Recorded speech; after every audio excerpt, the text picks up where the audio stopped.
ဖြစ်တယ်ဒါကတည်းကသူကအဲ့လိုဆောင်ရတဲ့အချိန်မှာဖိတက်ပြီးတော့တရားကောင်းဖြစ်လာဖို့အရင်အရင်ချိုးတယ်ဟာ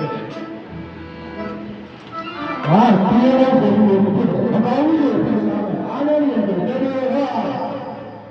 ကျွန်တော်ကတော့မထင်ပါဘူးဒါပေမဲ့သူ့နောက်ကိုလိုက်ရတယ်ဒါလေးကစိတ်ဝင်စားတော့ပါဘူးလေဆယ်တော်နဲ့ဆိုရင်မင်းတို့ကဘာလို့ဒီလိုဖြစ်တယ်ဟုတ်ပါတယ်ဗျာဒါပေမဲ့ကျွန်တော်တို့အားသားဖို့အရေးကြီးတယ်နော်စုံစမ်းလို့မှာစားကြမလို့ဘူးဆိုတော့အော်မလို့လားလူတွေပဲသူတို့300ဟာ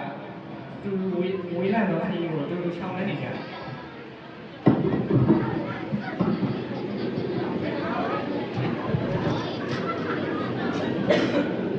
ဆရာကျွန်တော်ပြန်လာပြီးဆောင်လာပြီဗျာစိတ်သက်သာတယ်ဘာမှမဆောက်ဘူးတော့ဒါပေမဲ့ရောတော့စိတ်သက်သာတာလည်းမထင်ဘူးလုံးလုံးကဒီကောင်တရားဝင်မိတ်ဆွေတွေပဲ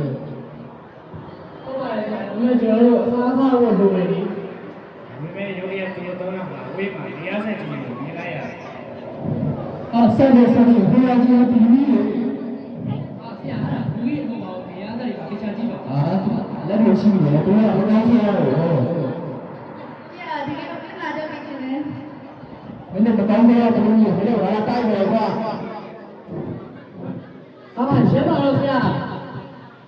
မကြောက်ကြမကြောက်လို့ကြိုက်ရလားတော့ရောမဟုတ်ပါဘူးဒါပေမဲ့သူတို့လူတွေမှာမဟုတ်တာဘာမကြောက်ဘူးကွာဒီလိုရဆန်ကုန်တဲ့ဆန်ချီတို့စကားကိုနားမထောင်ပဲသူတရားပဲတရားဆက်ပတ်တယ်တရားပဲအေးယူတိုင်းတိုက်ခိုက်တယ်မကောင်းတဲ့တူကြီးဘယ်လိုလာတိုက်ဘူးကွာ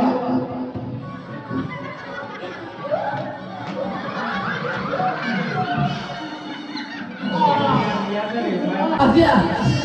လူကြီးကမနာလေပြရတော့ပါရဲ့အဲ့ဒါတရားစက်တွေပါရှိတယ်ဟာမဟုတ်ဘူးလားဘယ်ပြန်တစ်ခုရှိနေလဲပေါ်ပြီဗျာဟုတ်တယ်လူကြီးကတရားစက်နဲ့ပြန်ပြောင်းလာတာဒီမင်းကဘုရားတော်နဲ့တော့လည်းကြောက်လို့ရပါရဲ့လို့ဟုတ်ပါဗျာဟိုကျွန်တော်ဆရာရဲ့တွေးတော့နေလို့ပြောတာဘာလို့စဉ်းစားမှုလဲစောင့်တဲ့ပုံရှိစားကြတာဒါ